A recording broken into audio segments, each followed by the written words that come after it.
Kamu ini ngomong ngelindur, ngelantur, ngawur. Mana dia bukti? Kemudian ada tampil baru muncul dari gua, nama tahu gua mana?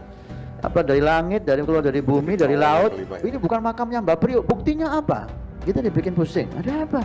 Gini loh, yakini makam Mbak Priok. Bahkan namanya Al Habib Hasan bin Muhammad Al Haddad. Bukti kamu apa? Ini bukan makamnya Mbak Priok. Bohong bahwa nama Priok itu sudah ada sejak abad kedua dan bukan dari Habib ini. Nah dia bukti. Ingin cari sensasi, ingin cari terkenal. Ini zamannya zaman hoax. Orang yang tidak tahu tentang cara edit video akan gampang percaya. Waspadalah dalam menggunakan media sosial. Allah berfirman di dalam Al-Quran, hai orang-orang yang beriman, jika datang orang fasik kepada kamu membawa berita, tabayunlah dulu supaya kamu tidak menimpakan sesuatu yang tidak baik kepada satu kaum berdasarkan kebodohan, sehingga kamu menyesal apa yang kamu lakukan. Saya tidak akan berbicara tentang sabab nuzul ayat ini karena di samping sudah berulang kali disampaikan juga di sini, juga waktunya sedikit. Allah mengingatkan kita semua supaya tidak gampang mempercayai berita, baik berita itu disampaikan secara lisan, tulisan, maupun yang lainnya. Yang jelas nggak di media sosial, nggak di media massa ya, nggak di media sosial, nggak di dunia nyata ya maksudnya. Jadi jangan gampang percaya. Karena kalau salah-salah memahami, kita akan salah di dalam menyikapi. Dan kalau salah menyikapi, kita akan menyesali. Karena penyesalan selalu datang terlambat. Ini zamannya zaman hoax. Orang yang tidak tahu tentang cara edit video akan gampang percaya. Bahkan satu kata dihilangkan saja di dalam video bisa tidak ketahuan. Oleh karena itu, maka waspadalah dalam menggunakan media sosial. Beberapa tahun yang lalu saya diundang ceramah di lapangan kantor wali kota Jakarta Utara. Sebelum ceramah, saya sempat ngobrol dengan wali kota Pak Bambang Subiono yang kebetulan katanya masih cucunya Sunan Derajat.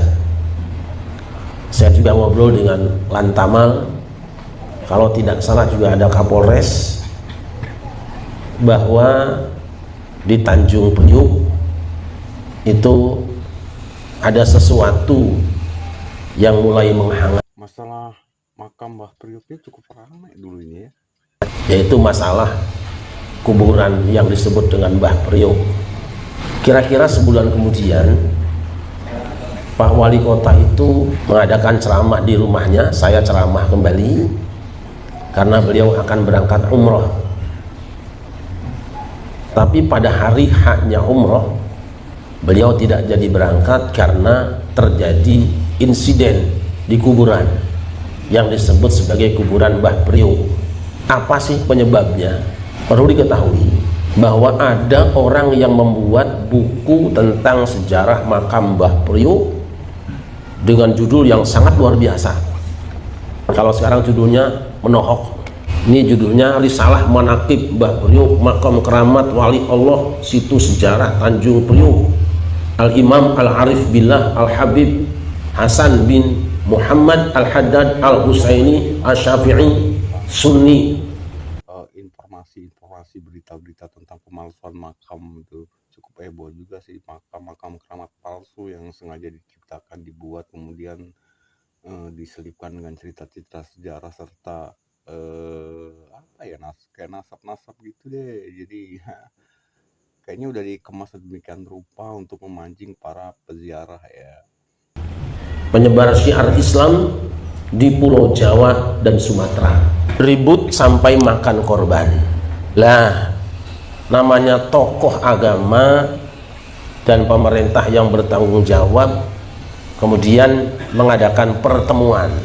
Dalam pertemuan itu dihadiri antara lain Kiai Haji Ma'ruf Amin, waktu itu Ketua MUI Pusat, Kiai Haji Muntir Tamam MA, Ketua MUI, Ketua Umum DKI, kemudian ada juga dari Komisi Pengkajian didatangi juga beberapa ulama dan beberapa habaib. Kesimpulannya bahwa kuburan keramat Mbah Priuk itu palsu di bukunya. Saya tidak mau panjang kalimat, kuburan keramat Mbah Priuk itu palsu. Tidak kurang Pak Yusuf Kala ngasih sambutan juga. Untungnya saya pernah dapat buku ini lebih kurang 100 biji dan saya bagikan kepada teman-teman saya. Tapi sekarang mungkin kita tidak akan menemukannya lagi.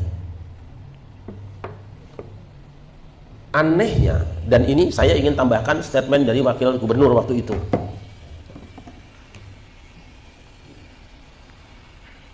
Wakil Gubernur Jakarta Rianto yang pernah mengatakan, ini dalam berita ya, Wakil Gubernur DKI Jakarta Prianto melakukan gelar testimoni kasus Priuk kemarin. Sejumlah saksi kunci yang selama ini tidak pernah dihadirkan dalam penyelidikan diberi kesempatan secara terbuka untuk mengungkap fakta sebenarnya. Dari sejumlah bukti-bukti ternyata makam Dobo yang disebut makam Mbah Priuk hasil rekayasa, alias area makam Dobo itu dulunya kosong. Saya yang mengusulkan agar dibangun kembali setelah kerangka jenazah dipindah ke Semper, ujar pengakuan Habib Abdullah, mantan kuasa hukum Habib Al-Haddad dalam testimoni terbuka di hadapan seluruh pejabat DKI di Balai Agung. Pemindahan kerangka jenazah makam Dobo ke Semper diakui oleh Sukoco, saksi hidup pencatat jenazah yang mengurus pemindahan saat itu. Jadi kuburan yang dikatakan Habib Al-Haddad itu sudah dipindahkan. Jadi keramat Mbah Priuk palsu. Ini salah satu kewajiban pada Suka. Saya tidak akan mundur. Sampaikan pada umat, sebab kalau tidak Allah akan bertanya, kenapa kamu diam? Dan Mbah Priuk yang dikatakan Mbah Priuk itu, yang disebut cikal bakal bahwa namanya Tanjung Priuk dari orang itu juga bohong. Saya pernah ngobrol dengan Bang Ridwan Saidi bahwa nama Priuk itu sudah ada sejak abad kedua dan bukan dari Habib ini. Tolong ini disampaikan. Saya juga sempat bicara dengan beberapa orang yang pernah tinggal di sekitar situ, di antaranya RT Tafsir di sini. Beliau mengatakan, dari dulu saya tidak pernah mendengar ada namanya Mbah Priuk, tidak ada. Saya hidup di Tanjung Priuk, katanya. Jadi kepentingannya apa? Kalau besok. Ini tolong disampaikan pada orang-orang yang tertipu hatinya karena gampang percayaan dengan orang-orang yang punya kepentingan. Bayangkan. Jadi kasihan juga ya untuk para peziarah ya yang memang hatinya sudah tulus atau memang dia punya tujuan-tujuan tertentu untuk ketika dia berziarah gitu ya, berdoa dengan segala macamnya gitu, ternyata palsu gitu. Jadi berat kata dia melakukan ritual-ritual keagamaan atau ritual-ritual tertentu di situ tuh apa yang ritualin pepesan kosong gitu ya kan. Kasihan. Kalau keramat itu dipertahankan sekarang berapa puluh juta, berapa ratus juta dapat duit dari jualan bukunya. Belum jualan gamis dan minyak wanginya. Dan akibat dibiarkannya ini, sekarang ada orang yang ngaku turunannya Mbah Priuk, lumayan juga buat jualan. Ini bukunya tolong di zoom supaya kelihatan, supaya umat mencari. Tapi kalau nanti ada yang butuh, asal pesan ke saya mungkin masih bisa dicarikan.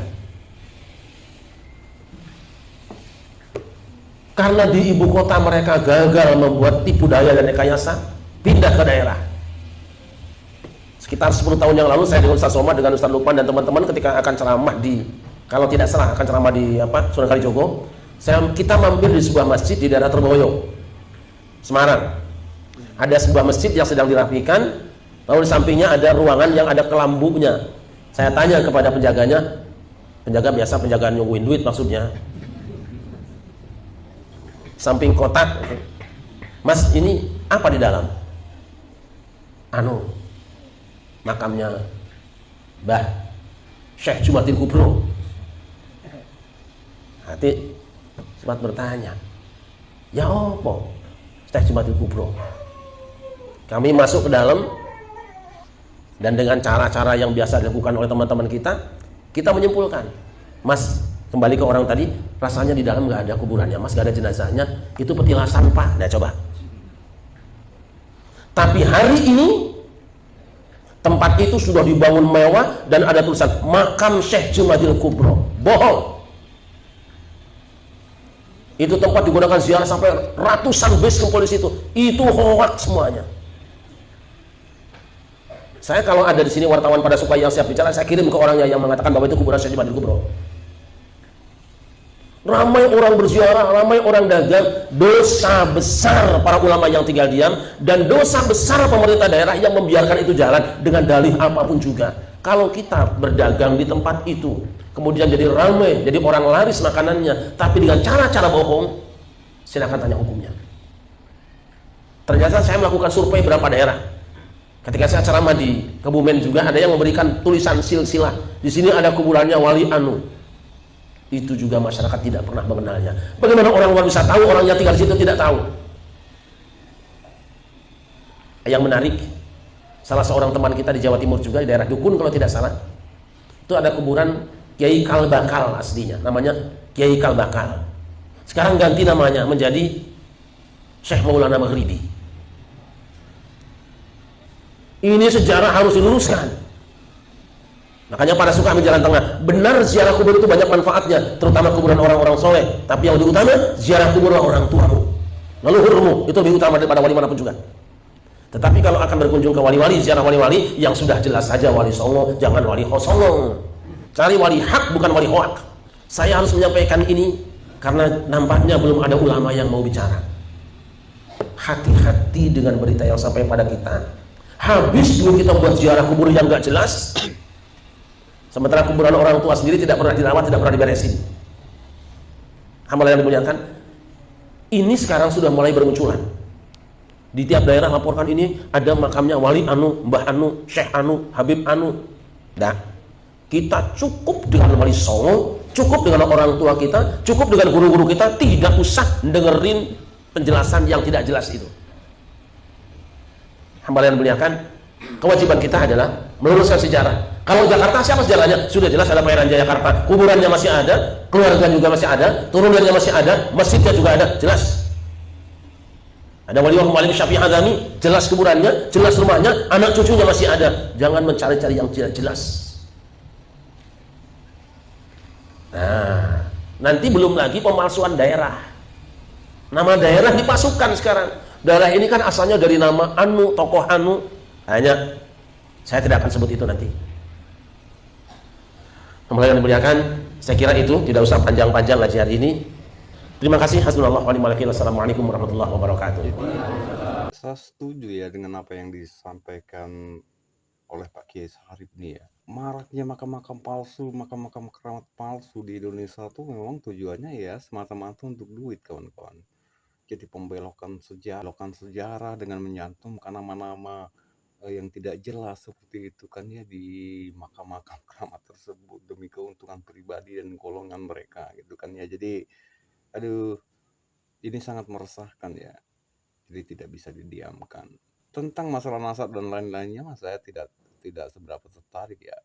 Soal sejarah di negeri kita itu adalah suatu kebanggaan ya. Jadi sangat ironis sekali kalau hal seperti ini kita biarkan, kawan. Belokan sejarah apalagi yang menyangkut tentang perjuangan bangsa Indonesia ini, perjuangan leluhur kita ini yang sedari dulu kita banggakan, sudah dibelokkan, disamarkan. Nah, ini hal-hal yang bisa berbahaya. Jika ingin menguasai suatu wilayah, tidak perlu berperang. Cukup kaburkan sejarah di wilayah tersebut. Jadi ya cukup berbahaya sih sebenarnya. Demikian untuk video kali ini ya kawan-kawan, semoga menginspirasi, semoga kita dapat memetik pelajaran dari video ini. Terima kasih sudah menonton. Assalamualaikum warahmatullahi wabarakatuh.